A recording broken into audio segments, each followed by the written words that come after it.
Party ఏదైతే ఎంపీగా గెలిచిన వెంటనే ఏదైతే జూన్లో ప్రమాణ స్వీకారం చేశారో సెప్టెంబర్లో వాళ్ళ తండ్రి చనిపోయారు. అవును.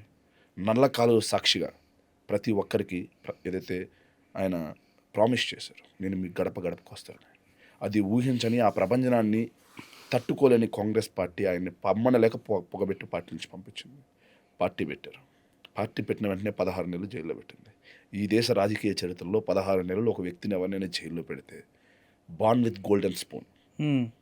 మాలాగా కష్టాలు చూసి వచ్చిన వ్యక్తి కాదు. కరెక్ట్. మాలాగా వ్యవసాయం చేసి వచ్చింది. మాలాగా మేము వ్యవసాయ పనులు కూడా చేసాం. మేము ఎందుకంటే మా తండ్రి రైతు, మేము వ్యవసాయ పనులు కూడా చేసాం. ఎండాకాలం వస్తే ఊర్లో వ్యవసాయ పనులు చేసాం. గర్వంగా చెప్తా, దానికి ఏం ప్రాబ్లం లేదు. ఎందుకు సార్ నాకు ట్రాక్టర్ తోలడం వచ్చు, నాగలి పట్టడం వచ్చు, 2 వచ్చిన.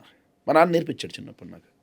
సో అలాంటి జగన్మోహన్ రెడ్డి గారు ఏదైతే బాన్ విత్ గోల్డెన్ స్పూన్, ఆయన 16 నెలలు జైల్లో పెడితే బయటికి ఇంక అయిపోయాళ్లే అనుకుంటారు ఎవరైనా.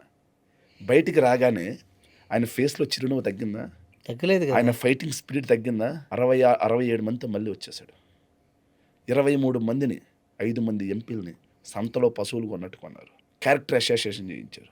భారతి గారి మీద, విజయమ్మ గారి మీద, ఇందులో ఏబి వెంకటేశ్వర గారి పాత్ర ఉందా? షర్మిలమ్మ గారి మీద, Okay. అందరి మీద క్యారెక్టర్ అసోసియేషన్ కూడా చేయించారు.